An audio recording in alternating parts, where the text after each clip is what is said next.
Assalamualaikum.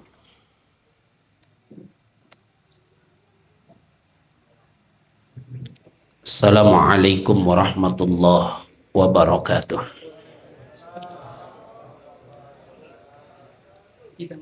Alhamdulillah. Alhamdulillahil qail wa basyiris sabirin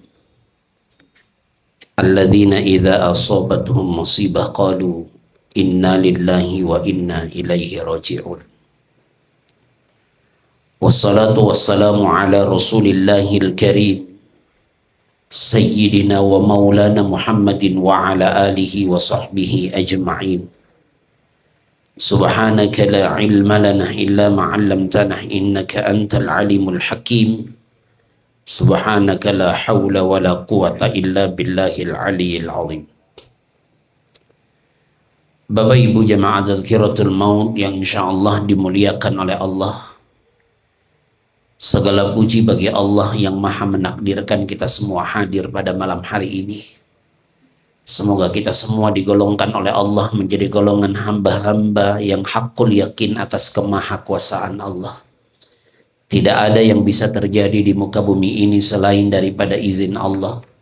Dan Allah yang maha berkehendak atas segala sesuatu. Wa huwa ala kulli syai'in qadir. Hadirin yang insya Allah dimuliakan oleh Allah, mati ini menjadi pembelajaran yang terbaik dalam kehidupan kita. Dan itulah hikmah kenapa manusia dimatikan satu persatu.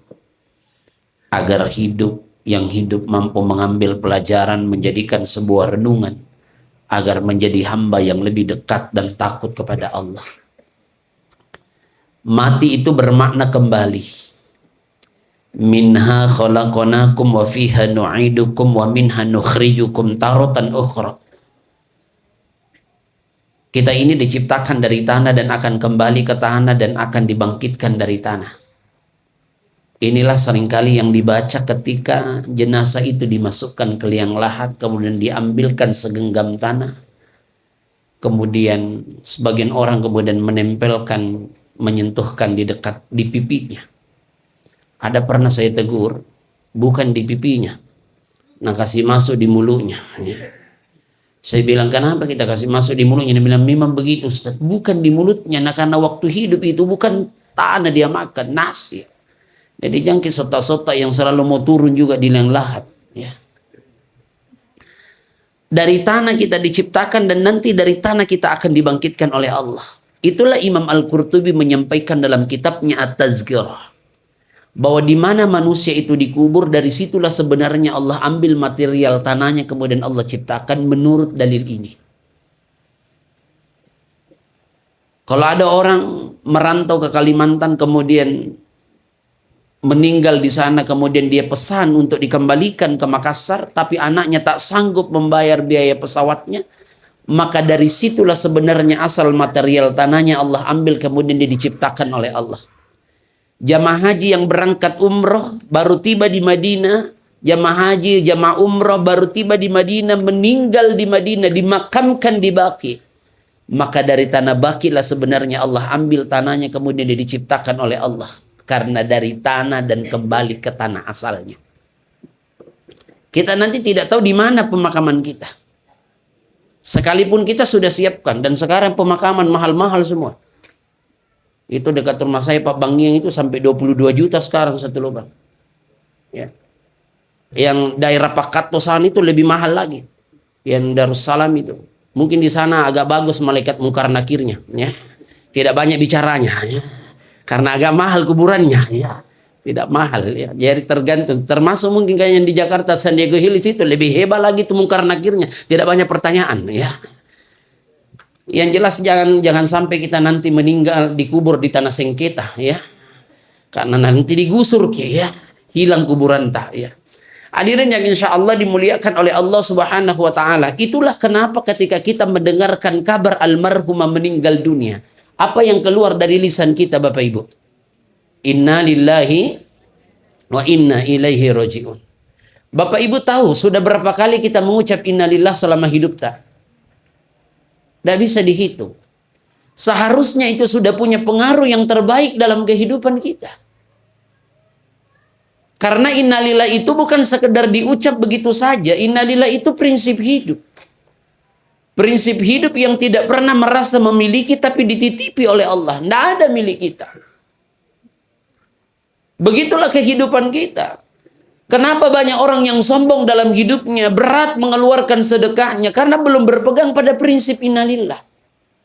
Kenapa di hari raya kurban kemarin banyak orang yang diberikan kemampuan oleh Allah untuk bisa berkurban tapi tidak berkurban padahal mampu. Dia Tommy diharap dia sama bagi kupon, justru dia yang sibuk cari kupon.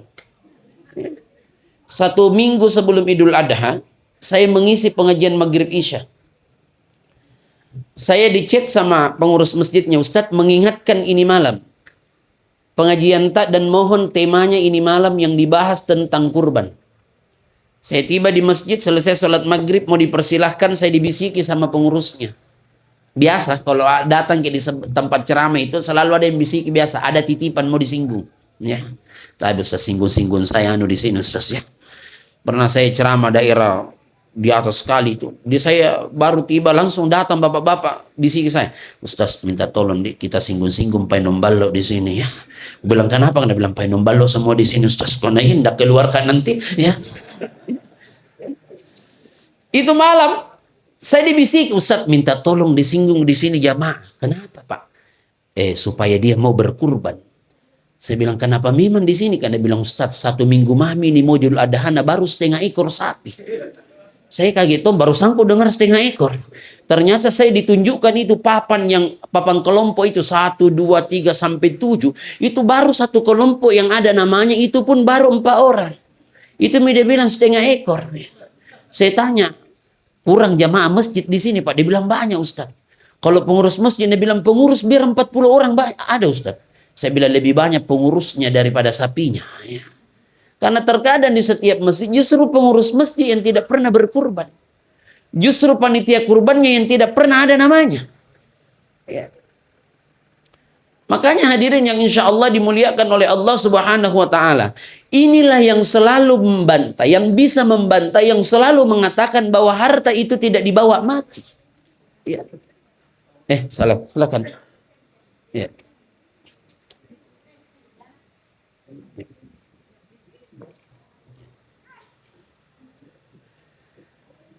Inilah yang bisa membantah bahwa ada orang yang selalu mengatakan bahwa harta tidak dibawa mati, jabatan tidak dibawa mati, harta dibawa mati, jabatan dibawa mati.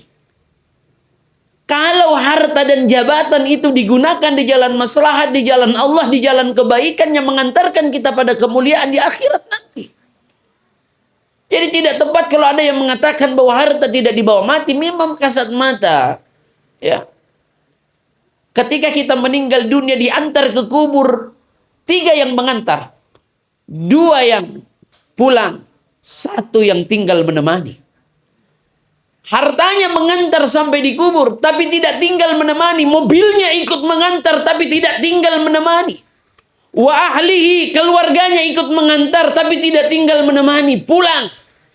Istri, suami, siapapun orang yang sangat mencintai keluarga yang meninggal dunia, tidak ada yang tinggal menemani mau dikubur bersama. Istri yang begitu sayang ketika meninggal suaminya, tidak ada istri yang rela dikubur bersama suaminya, sekalipun istri itu paling mendalam sedihnya ketika ditinggal oleh suaminya. Coba istri itu kalau meninggal suaminya, kalau baru datang para pelayat bertanya, susah itu dia menjawab, sakit apa bapaknya Boji? Sakit apa bapaknya? Coba suami yang meninggal istrinya, 1 kali itu ditanya, sakit apa mamanya Pak? Lah, mami.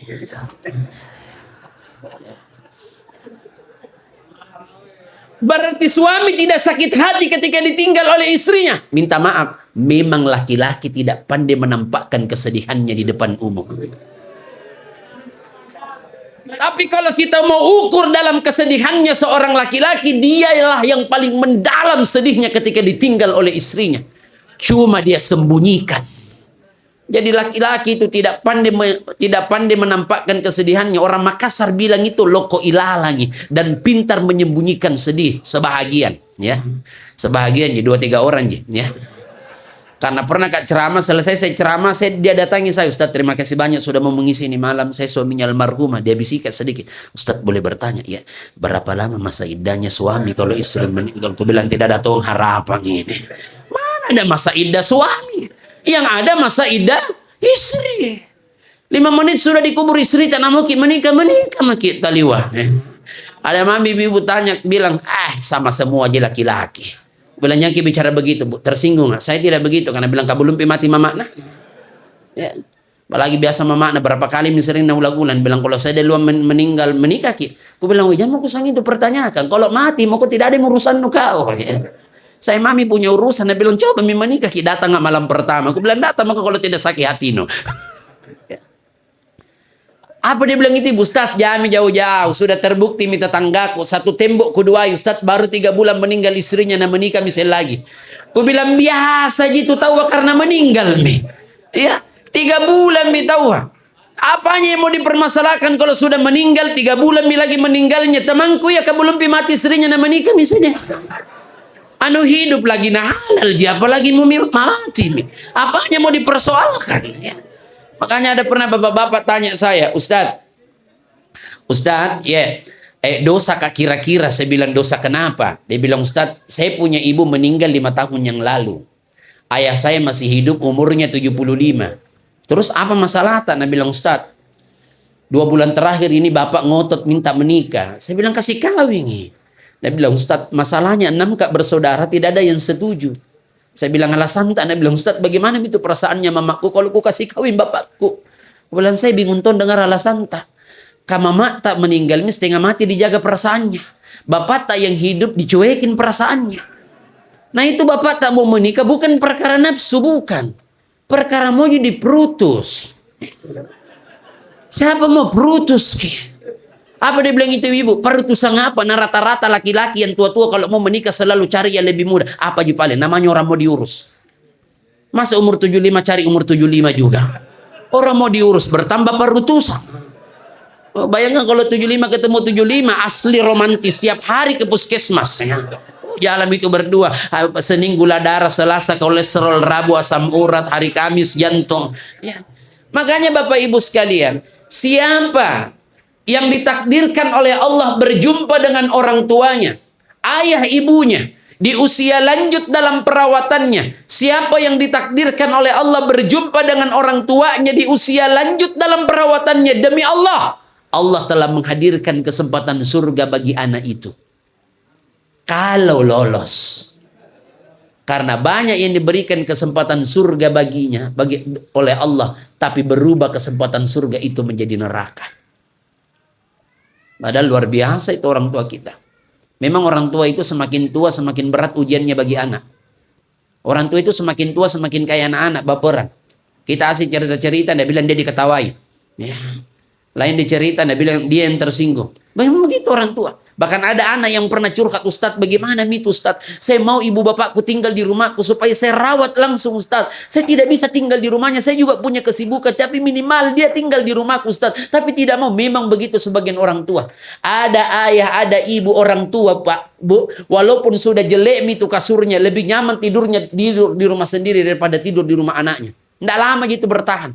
Bahkan ada anak yang sudah jadi pejabat, rumahnya mewah, disiapkan fasilitas mewah, 1 kamar yang luas untuk ayah ibunya. Tinggal di rumahnya. Tapi baru 2 malam menginap di rumahnya. Menangis ibunya minta pulang. Kenapa ibu? Dia bilang bawa kak pulang. 2 malam ini tidak bisa tidur. Kenapa? Dia bilang dingin gara-gara AC.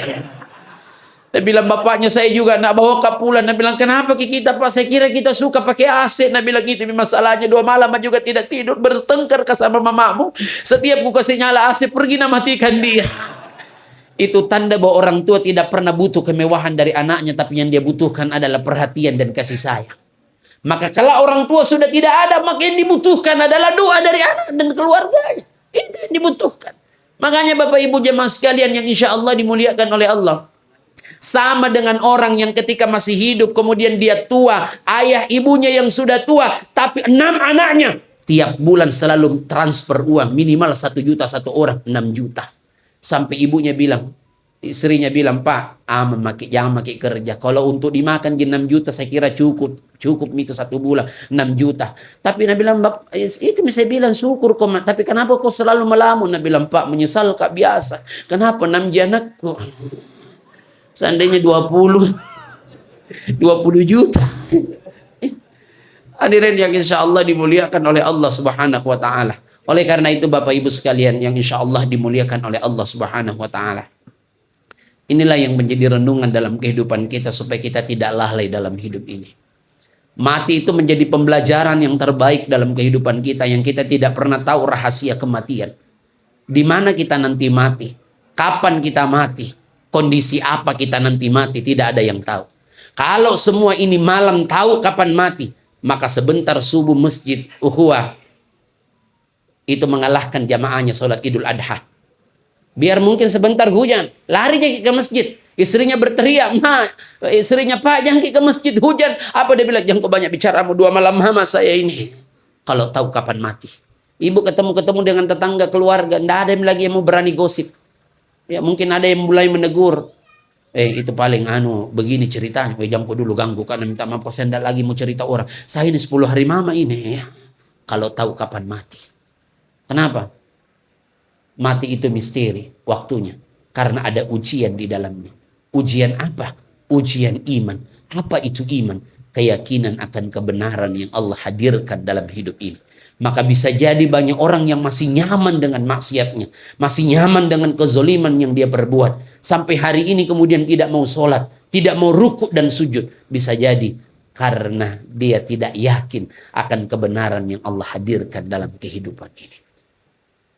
Makanya Bapak Ibu jamaah sekalian, Nabi sudah ingatkan kepada kita, ni'matani maghbunun fihima katsirun minan nas. Kata Rasul, ada 2 nikmat yang kebanyakan manusia tertipu dengan 2 nikmat ini. Yang pertama as-sihha, dikasih sihat oleh Allah. Yang kedua wal fara', dikasih waktu luang oleh Allah, tapi tidak gunakan waktu itu dengan baik.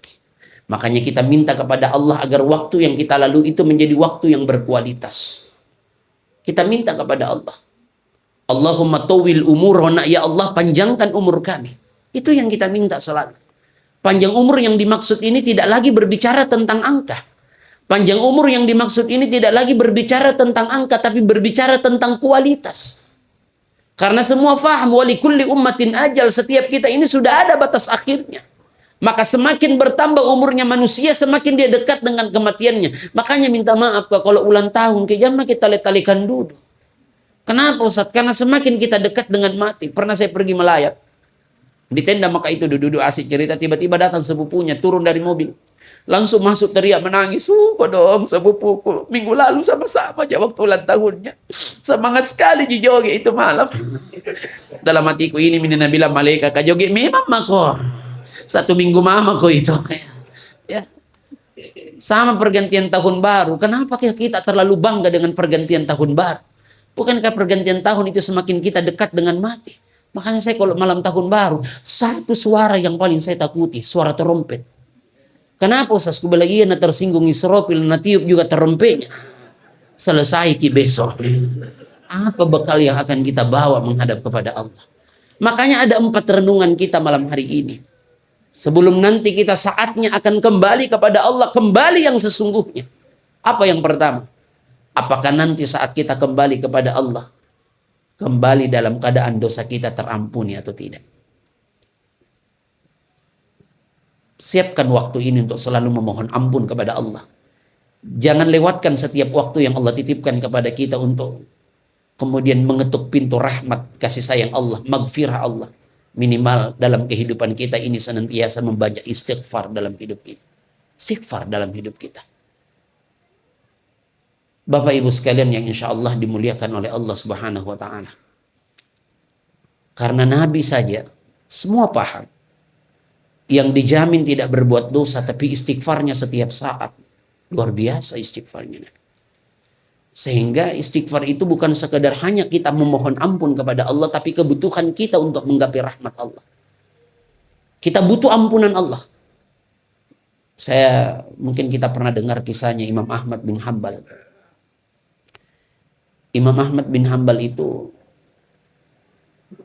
seorang ulama yang begitu hebat. Tapi mungkin beliau di zamannya hanya orang-orang yang pernah belajar dengan beliau kemudian mengenal wajahnya.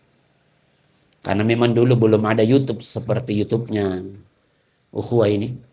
Jadi mungkin kita tidak pernah melihat orangnya langsung, tapi ada YouTube-nya. Jadi Imam Ahmad bin Hambal kenapa hari itu hatinya kepengen sekali, gelisah hatinya untuk datang ke sebuah tempat yang bernama Basra di Irak. Gelisah hati beliau. Sehingga akhirnya beliau mengikuti keinginan hatinya itu untuk datang ke Basra. Beliau menempuh perjalanan dengan jalan kaki yang sungguh luar biasa melelahkan.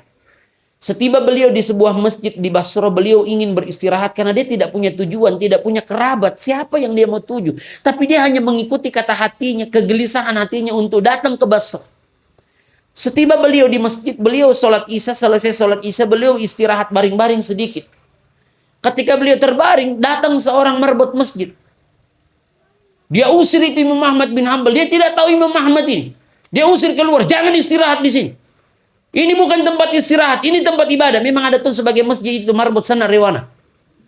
Ya. Saya tidak usah cerita. Pernah saya singgah di sebuah masjid di Makassar. Tidak usah saya sebut masjid mana. Kita itu kan kalau mau buang air kecil, darurat nih, selalu cari masjid. Jadi saya parkir nih. Saya mau turun nih. Ketika saya turun, marbotnya tegur. Mau kayak apa pak? Aku bilang mau buang air kecil. Dia bilang kalau anda mau jadi sembahyang kita turun di sini. Deh sakinah hatiku. Aku bilang ya Allah ya tunggu miku cerita kau nanti di ceramahku. Ya Allah. Ada memang, makanya ada pernah kejadian itu kan orang meninggal dunia gara-gara diborongi sama marbot. Ya, dan itu sudah dijawab bahwa Islam itu tidak seperti itu. Sebuah masjid yang ada di Bandung yang viral itu. Ya kan? Di Jawa Barat itu kan luar biasa itu para pemuda remaja masjid itu yang ada di sana luar biasa melayani para musafir dengan baik. Disiapkan makan, disiapkan, diangkatkan kopernya. Itu kan luar biasa. Itu gambaran Islam yang sebenarnya. Akhirnya Imam Ahmad keluar kodong. Dia tinggalkan masjid. Dia istirahat di teras masjid. Mungkin di teras tidak masalah. Ternyata itu marbot. Memantong ini marbot. Ya. Ini marbot. Dia lihat di teras. Dia bilang biar di teras tidak boleh. Seandainya di sini marbot, kapan diborong itu? Ya. Tidak bisa. Akhirnya seorang penjual roti kemudian tinggal di depan masjid itu, kemudian menawarkan kepada Imam Ahmad bin Hambal karena beliau iba melihat Imam Ahmad bin Hambal diusir. Kemudian dia tawarkan untuk istirahat di rumahnya. Maka menginaplah, istirahatlah di rumah penjual roti tadi. Ada satu amalan yang dilakukan oleh penjual roti ini yang luar biasa. Apa itu? Setiap yang dia lakukan selama di dalam rumahnya dilihat oleh Imam Ahmad bin Hambal, tak satu pun yang dia lakukan yang tidak diiringi dengan beristighfar. Astaghfirullah, astaghfirullah, astaghfirullah, astaghfirullah. Istighfar terus. Maka luar biasa. Imam Ahmad bin Hambal bertanya, berapa lama ini begini? Dia bilang sudah puluhan tahun. Dari amalan yang kita lakukan yang sudah lama ini, apa yang kita sudah dapatkan? Apa dia bilang? Demi Allah belum ada doa yang saya panjatkan yang belum diijabah oleh Allah. Semua sudah dijabah oleh Allah. Jadi ingat, bukan hanya kita memohon ampun kepada Allah dengan istighfar kita, tapi kita butuh itu istighfar. Tapi ada satu doaku yang belum dijabah oleh Allah. Apa doanya? Ya Allah, takdirkan saya berjumpa langsung dengan Imam Ahmad bin Hambal. Senyum itu Imam Ahmad. Imam Ahmad di depan. Kemudian dia sampaikan, dengan haru luar biasa penjual roti itu, bapak penjual roti itu kemudian menyampaikan kepada Imam Ahmad bin Hambal, ajarkan saya, minta dinasihati, minta diajar, minta didoakan. Itu bedanya dulu itu ulama dulu dengan sekarang. Ulama dulu kalau orang dulu kalau ketemu dengan ulama itu minta didoakan dan nasihati. Sekarang orang ketemu sama ulama favoritnya bukan minta itu, ambil langsung HP-nya, tabe selfie dulu. Ya. Itu Imam Ahmad. Berarti istighfar itu adalah bukan bahwa kita hanya karena ingin memohon ampun. Kalau karena memohon ampun, maka Nabi tidak beristighfar. Karena Nabi tidak punya dosa. Tapi itu adalah kebutuhan. Itu bukti rasa cinta kita kepada Allah. Ungkapan cinta. Seperti ungkapan cinta tabu sama suami tak. Ibu, berapa kali bilang I love you sama suami tak dalam sehari? Tidak pernah. Dia bilang itu ibu, harus dia bilang I love you orang baru cinta sama suami. Enggak usah dengan kata-kata, langsung tindakan Ustaz ya. Jadi pernah ada sering saya cerita seorang guru besar, kemudian jadi pemateri 50 ibu-ibu berbicara awalnya tentang cinta, lalu praktik pertama tentang cinta itu disuruh Ibu-ibu itu mengambil HP-nya, buka WA-nya, lalu mengirimkan kata I love you kepada suaminya. 50 mengirimkan I love you. I love you itu kepada suaminya. Dari 50 yang mengirimkan chat WA, hanya 35 yang dapat balasan. 15 orang tidak dapat balasan, 10 tidak, memang tidak sampai karena tidak ada kotanya. Karena tong itu ibu kalau keluar kita tidak ada wifi-nya. Ada juga ibu-ibu itu 16 tahun kalau keluar kan ada kotaku. Di rumah mengandalkan wifi rumah. Ya, 5 itu memang tidak aktif WA-nya suaminya. Dari 35 jawaban itu, ada 5 jawaban teratas yang paling menarik. Apa jawaban yang pertama? Ya. Kata jawaban yang pertama dibalas sama suaminya, kata dia kirim I love you, dijawab sama suaminya, "Ma, apa ricu?" Ini nganuin jawab. Nak malam-malam ke kola ada ricu. Tidak tenang ceram. Apa? Ini ada yang ganggu boy. Ya. Ya. Tak bangka-bangka anaknya, minum dulu. Nampaknya nih ricu nih saya ceramah.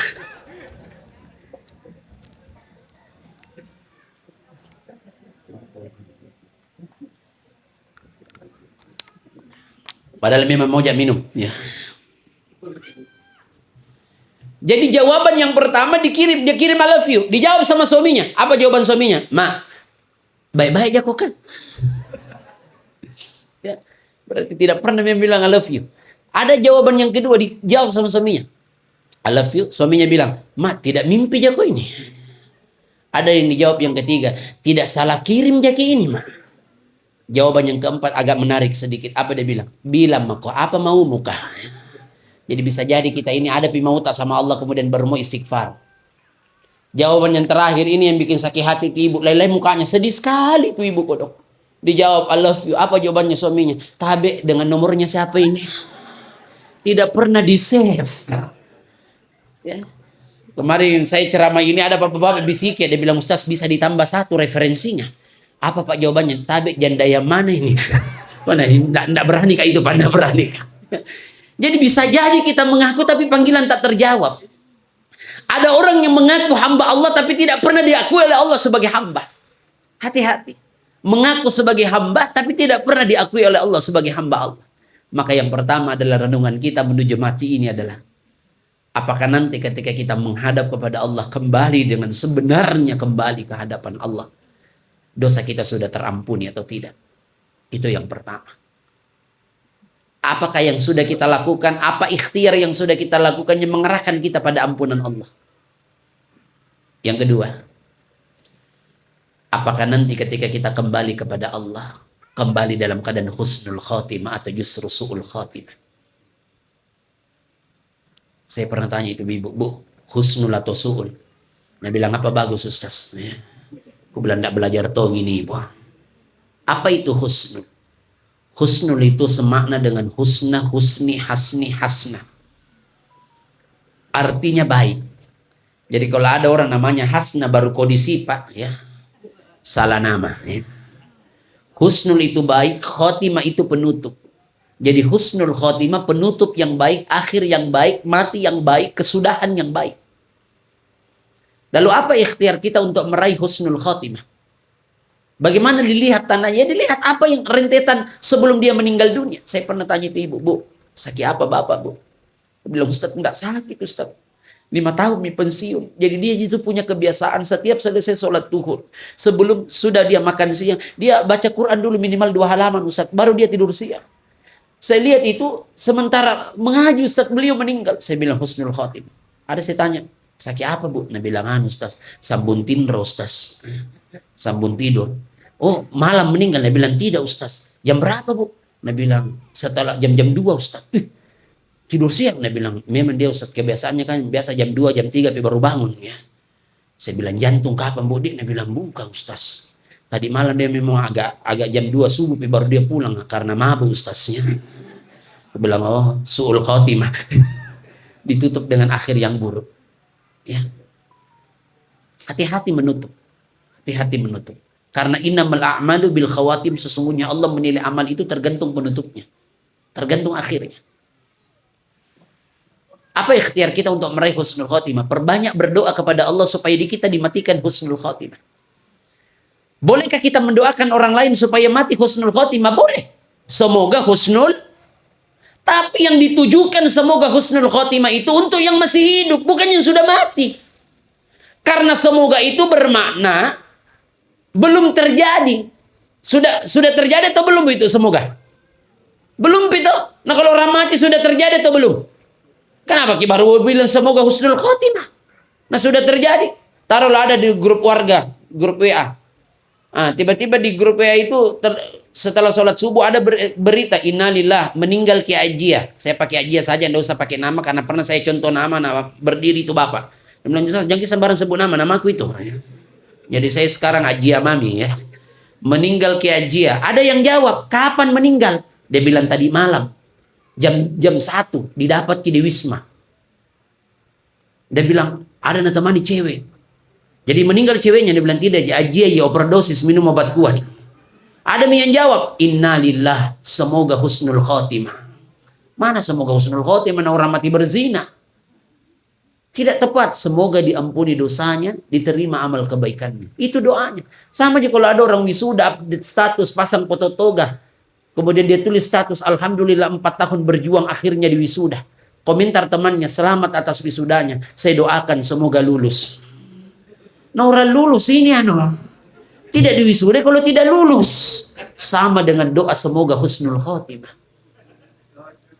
Jadi husnul khotimah itu ikhtiarnya yang kedua adalah kecenderungan manusia mati, kata Imam Al-Ghazali. Bagaimana model akhirnya dia mati, kata Imam Al-Ghazali? Tergantung hobinya, tergantung kebiasaannya. Hati-hati membuat sebuah kebiasaan karena banyak orang mati sesuai dengan kebiasaan. Hobi balap motor, banyak orang mati di jalanan balapan tunggal tidak ada lawan. Hobi main domi pas bilang pas mati Tommy. Ada mami tunjuk ya ustaz ada tong itu ustaz sementara ceramah mati bilang. Gue bilang kenapa bisa? Dia bilang dikontak mulut namai. Bilang kira-kira Pak Domi ini karena balik ya. Hobinya zikir, hobinya ibadah, mati dalam keadaan zikir, mati dalam keadaan ibadah. Tergantung kebiasaan kita. Hati-hati.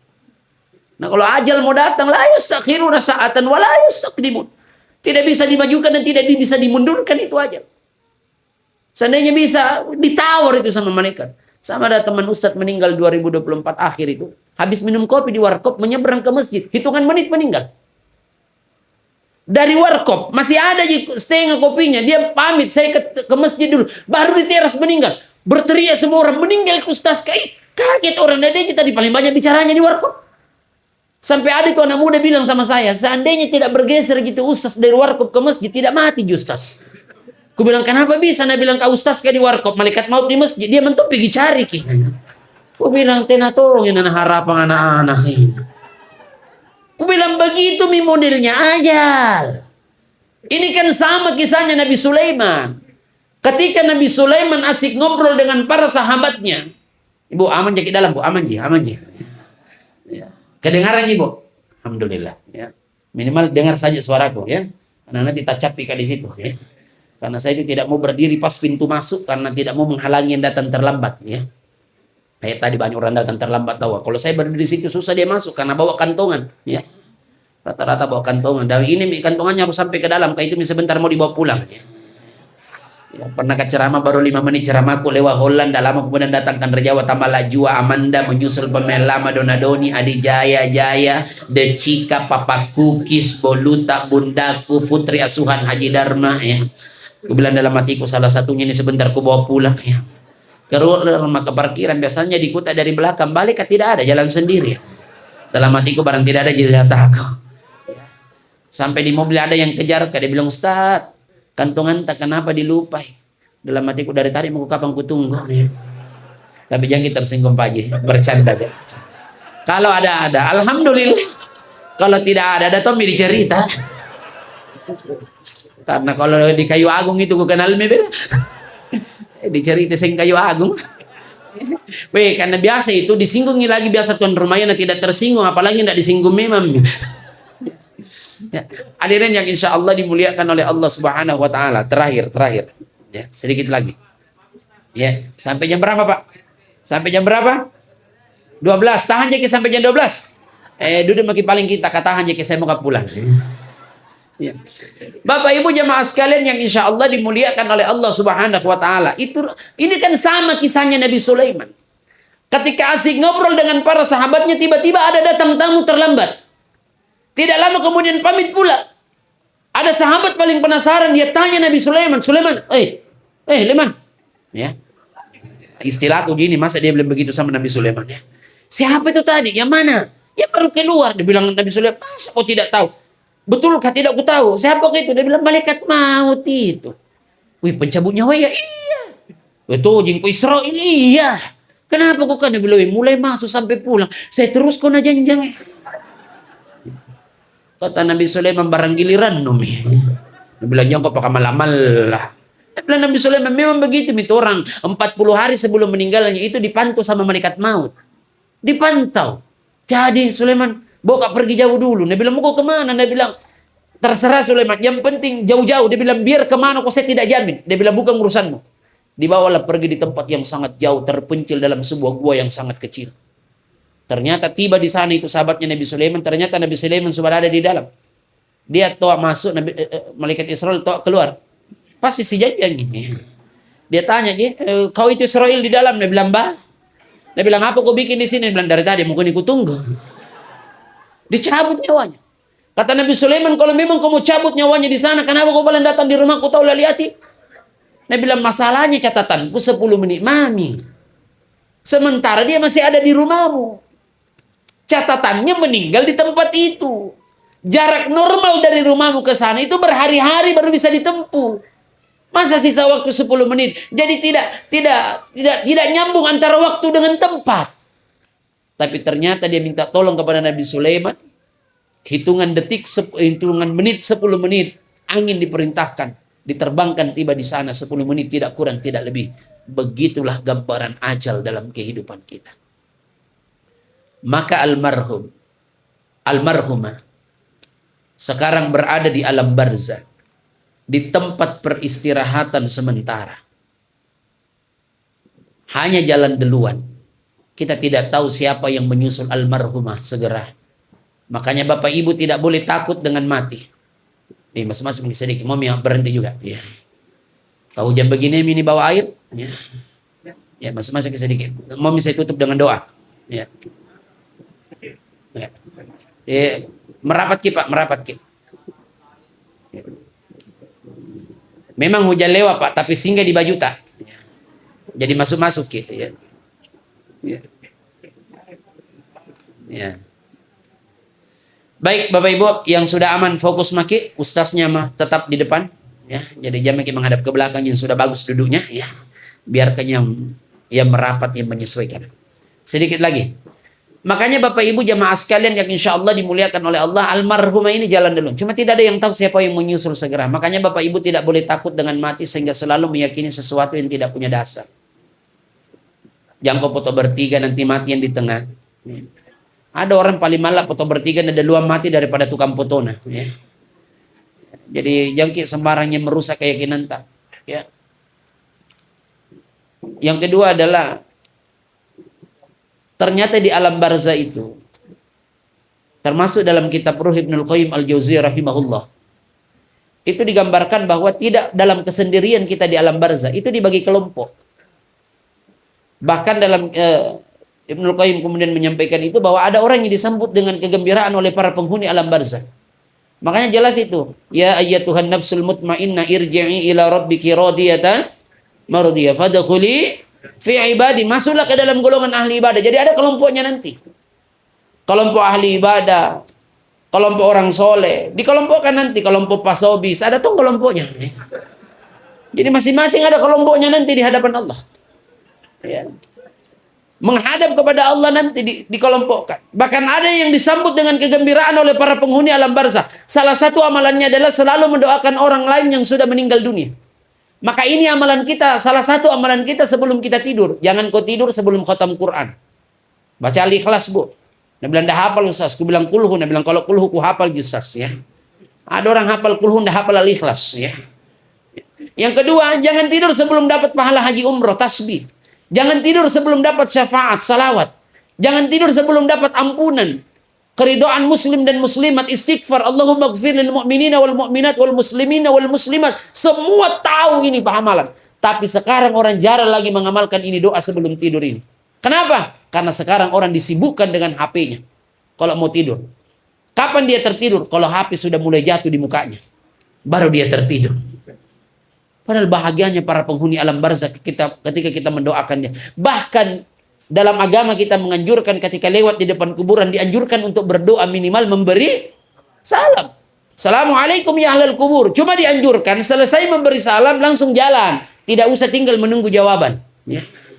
Nanti tinggal belum ada yang jawab, karena tidak semua salam wajib dijawab. Salamnya imam itu tidak boleh dijawab. Assalamualaikum warahmatullahi wabarakatuh. Assalamualaikum. Jangan berteriak di belakang. Waalaikumsalam.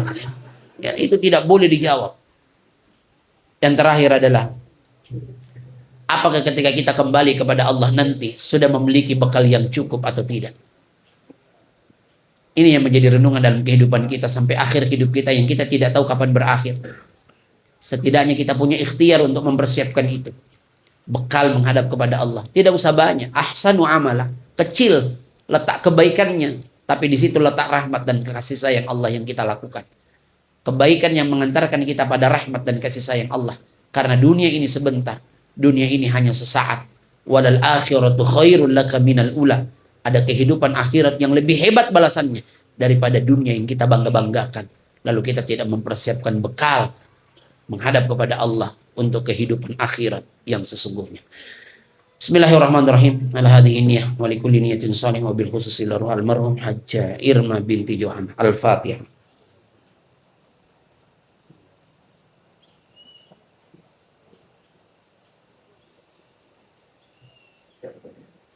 Bismillahirrahmanirrahim. Alhamdulillahi rabbil alamin. Allahumma shalli ala sayyidina Muhammadin wa ala alihi wa sahbihi ajma'in. Duhai Engkau yang maha menatap, Engkau yang maha menyaksikan, Engkau yang maha mendengar. Berkahi siapapun kami yang hadir malam hari ini, majelis ini, pertemuan malam hari ini. Jadikan pertemuan malam hari ini menjadi penggugur dari setiap dosa dan kesalahan kami. Penutup dari setiap aib-aib kami. Jangan Kau gelincirkan iman kami karena nafsu dan syahwat kami. Ya Allah, kami mohon ya Rabb, berkahi kami, keluarga kami, anak cucu keturunan kami. Hindarkan kami dari berbuat dosa, maksiat, bala, mara bahaya, bencana, dan semua kejahatan makhluk yang Kau ciptakan. Ya Allah, berkahi orang tua kami, sehatkan mereka yang masih hidup. Yang telah tiada, ampuni mereka ya Allah. Mobil khusus keluarga kami, orang tua kami, saudara kami, keluarga kami, Hajjah Irma binti Johan, ampuni dosa beliau ya Rabb. Maafkan khilafnya, terima amal kebaikannya, luaskan alam barzahnya. Jadikan alam barzah beliau bagian daripada taman-taman surga, raudhah min riyadil jannah ya Allah. Tempatkan rohnya di tempat yang paling Engkau ridha. Berikan ketabahan, kesabaran kepada keluarga yang amat mencintai almarhumah ya Allah. Ya Allah, bimbing kami semua ya Rabb. Panjangkan umur kami yang berkah dan manfaat. Jangan Kau dekatkan mati di saat kami maksiat. Jikalau kelak hidup kami berakhir, kami mohon ya Rabb, akhiri husnul khatimah ya Allah. Kembalikan kami menghadap-Mu dalam keadaan qalbun salim. Rabbana dzalamna anfusana wa illam taghfir lana wa tarhamna lanakunanna minal khasirin. Rabbana atina fid dunya hasanah wa fil akhirati hasanah wa qina adzabannar. Wa sallallahu ala sayyidina Muhammadin wa ala alihi walhamdulillahi rabbil alamin. Amin ya mujibas sa'in. Mohon maaf atas segala kekurangan. Assalamualaikum warahmatullahi wabarakatuh. Waalaikumsalam warahmatullahi wabarakatuh. Insyaallah barakallah. Pak Ustaz tadi mulai 8.40 dan berakhir di 9.05, berarti 45 menit.